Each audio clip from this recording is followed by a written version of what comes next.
Hey, how are you? I'm SliceofOtaku, and today I want to talk about Aquamarine as a villain in Steven Universe. Now, I consider Aquamarine to be an incredible villain, and an incredible villain for a number of reasons. But with the diamonds re-emerging in the story, our eyes are going to be directed and focused on them. So Aquamarine may not get that much attention from here on out, because the diamonds are the end-all be-all. The diamonds rule homeworld, so any homeworld threats we may see from here on out may not be as big as they might have been earlier in the series. And it's sort of a shame because Aquamarine is a villain that I think we've needed for a very long time. Now, Aquamarine, unlike other gems that we've met in the past, is not exactly a victim of circumstance. She loves her job. She takes pleasure. You can tell based on how she speaks to Steven and the Crystal Gems that she enjoys her work. And that's not exactly a given. Even her partner in crime, Topaz, doesn't really enjoy her missions, whereas Aquamarine is having a blast, and she is very confident. She knows that she's the best. She knows she's the best at what she does, and that the diamonds are not exactly at her beck and call, but they rely upon her in some regard. So she can afford to, take her own creative liberties on her jobs. She has absolutely no problem with playing dirty and threatening to snap Jamie's neck. And I don't believe that this was a bluff. She was saying how the diamonds didn't specify dead or alive. And, you would expect most gems who are just loyal to bring the humans and then allow the diamonds to decide, okay, I want this dead, I want this alive. No, she knows that she has a bit of flexibility with her power, so she can just say, you know what? Kill all the humans, we're going up with dead humans. That's insane! In the case of most other gems, I would expect the diamonds to be like, whoa, who told you can do this? But with Aquamarine, it's quite clear that she knows her position. She knows that she's capable of doing these things and won't get penalized for it, and that's insane. That is something that we've needed for so long. She is a homeworld gem, but at the same time, she's sort of independent. She has her own agenda. I mean, everything goes back to serving the diamonds, but she doesn't seem to be like some humble servant. She isn't like Holly Blue, who is, cowering towards the diamonds and just trying to appease them. She's just taking creative liberties, doing whatever she wants to, but at the end of the day, getting the job done, and that makes her a very interesting villain.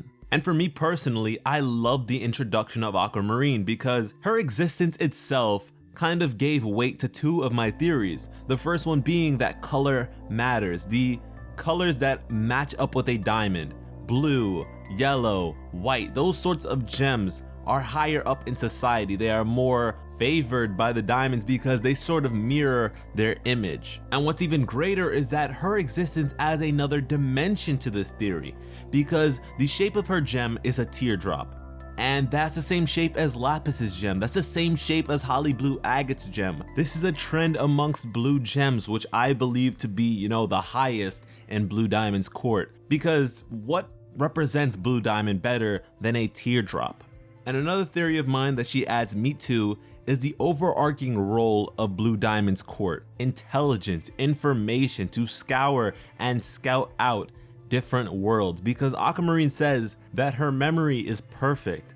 And now at first, that may not seem like the greatest superpower ever, but it's pretty significant. But there is a whole lot I want to talk about regarding that, so I'll leave that for another video. But getting back on track with the whole villain thing, Aquamarine doesn't look all that menacing. And even though the ability of her wand to temporarily petrify even the likes of Alexandrite is incredible, it's not exactly an offensive weapon. It's more so a deterrent. It holds enemies back. But it seems to be less effective on gems who have familiarized themselves with this technology, because the Crystal Gems, they were immediately stopped, but Topaz was able to dodge out of the way and avoid this blast. So pretty much as an adversary, she is the opposite of Jasper. Jasper was sort of a brute in your face, and she was hulking, she was pretty big, but Aquamarine is pretty much a little dwarf. She is small, and outside of corrupted gems and shapeshifting, she is the smallest gem we've seen thus far. But the way she conducts herself just carries her character in a whole different way. She is devious, conniving, and sort of a psychopath. And at first, I sort of underestimated her design, and I don't mean that in terms of, fighting capability or anything like that, but I felt like a simple smiley face wasn't exactly a groundbreaking design choice. But thinking back to a manga series I have in my collection called Assassination Classroom, I remembered how intense and threatening a smiley face can become. And so immediately, Aquamarine has a very flexible design. There is so much that they can do with her to express exactly how she's feeling.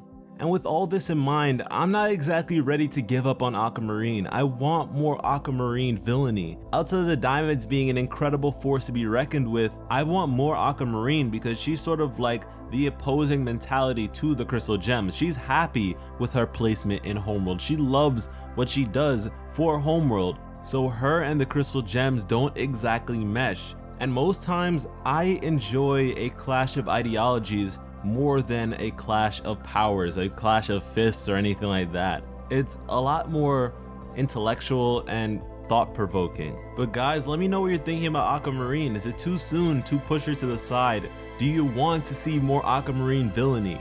And what do you expect to come from her in the future? Let me know in the comments. And before I end off this video, I have to give a big ol' shout out to my dad because he came in clutch. If you follow me on Twitter, you'd know that I accidentally cut my power supply cord for my microphone.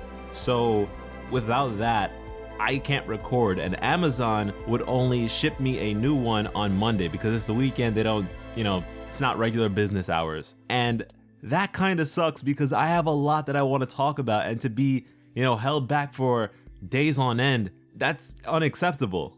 And what's worse is that I could not find this cord separately. I would have to get an entirely new phantom power supply, and that's so unnecessary when I just want a cord. So I texted my dad, and with no hesitation, he drove over to my place with an entire bag of these cords. And so I had to, pick out which one was exactly a fit.